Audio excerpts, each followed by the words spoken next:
دوستو، کیا آپ جانتے ہیں مقروض پر قربانی واجب ہوتی ہے یا نہیں؟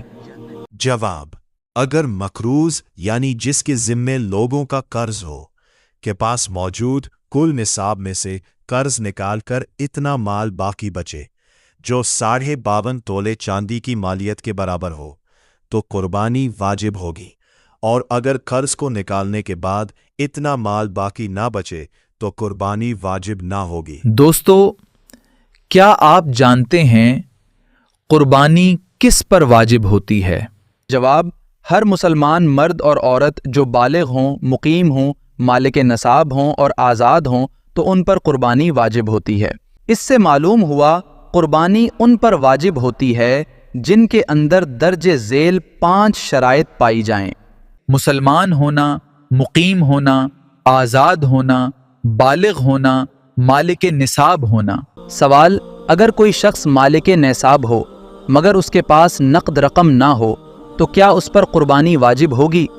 جواب: اگر کوئی شخص مالک نصاب ہو، یعنی اگر کسی کے پاس سونا، چاندی، مال تجارت یا اضافی سامان اتنی مقدار میں ہو کہ اس کی قیمت نصاب تک پہنچ جائے مگر اس کے پاس نقد رقم نہ ہو تو اس پر قربانی واجب ہوگی، لہٰذا وہ یا تو سامان بیچ کر قربانی کرے یا کسی سے قرض لے کر قربانی کرے۔ دوستو، کیا آپ جانتے ہیں قربانی والے مسئلے میں مالک نصاب ہونے کا کیا مطلب ہے؟ جواب: قربانی والے مسئلے میں مالک نصاب ہونے کا مطلب یہ ہے کہ قربانی کے دنوں میں اس شخص کے پاس 7.5 تولے سونا یا 52.5 تولے چاندی یا اتنی چاندی کی مالیت کے برابر رقم یا اتنی چاندی کی مالیت کے برابر مال تجارت یا اتنی چاندی کی مالیت کے برابر حاجت اصلیہ سے زائد سامان ہو اور اس پر اتنا قرض نہ ہو کہ جس کو ادا کرنے کے بعد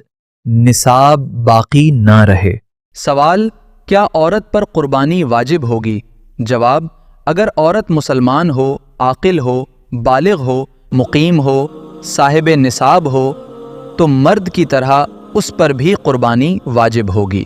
دوستو، کیا آپ جانتے ہیں حاجت اصلیہ سے کیا مراد ہے؟ حاجت اصلیہ سے مراد وہ چیزیں ہیں جن کی عموماً انسان کو ضرورت ہوتی ہے اور ان کے بغیر گزر اوقات میں شدید تنگی اور دشواری ہوتی ہے، جیسے رہنے کا مکان، پہننے کے کپڑے، سواری، موٹر سائیکل، گاڑی وغیرہ، علم دین سے تعلق رکھنے والی کتابیں اور اہل خانہ و داری کا ضروری سامان وغیرہ۔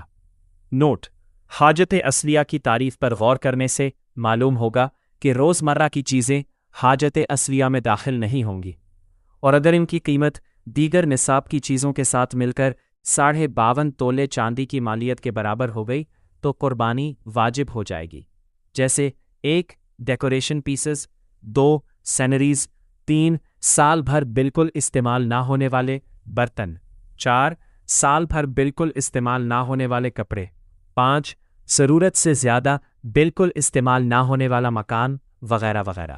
سوال: اگر کسی شخص پر قربانی واجب ہو اور وہ اپنی طرف سے قربانی کرنے کے بجائے اپنے ماں باپ کی طرف سے قربانی کرے تو کیا ماں باپ کی طرف سے کی گئی قربانی درست ہوگی یا نہیں ہوگی؟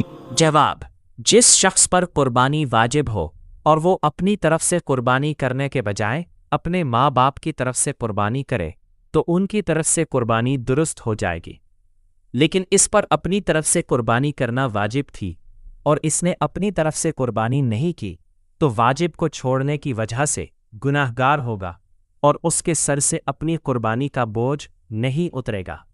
سوال: اگر گھر کے چند افراد پر قربانی واجب ہو تو کیا گھر کے سربراہ کی طرف سے قربانی کر لینا کافی ہوگا؟ جواب: جی نہیں۔ اگر گھر کے چند افراد پر قربانی واجب ہو تو سب کے لیے قربانی کرنا لازم ہے، صرف گھر کے سربراہ کی طرف سے قربانی کر لینا کافی نہیں ہوگا۔ سوال: کیا والد اپنے نابالغ بچوں کی طرف سے قربانی کر سکتا ہے؟ جواب: نابالغ بچوں کی طرف سے قربانی کرنا والد پر واجب نہیں ہے، لیکن نابالغ بچوں کی طرف سے قربانی کرنا مستحب عمل ہے، لہٰذا اگر کرے گا تو ثواب پائے گا۔ سوال: اگر کوئی ایسا شخص جس پر قربانی واجب ہو اور وہ قربانی کے بجائے کسی غریب کو قربانی کی رقم دے تو کیا حکم ہے؟ جواب: اگر کسی شخص پر قربانی واجب ہو تو اس پر قربانی کے دنوں میں قربانی کرنا ہی لازم ہوگا۔ اگر وہ قربانی کے بجائے کسی غریب کو قربانی کی رقم دے گا تو اس کا واجب ادا نہ ہوگا اور واجب کو چھوڑنے کی وجہ سے گنہگار ہوگا۔ سوال: اگر کسی پر قربانی واجب نہ ہو تو اس کے لیے قربانی کے دنوں میں قربانی کرنا افضل ہے یا کسی غریب کی مدد کرنا؟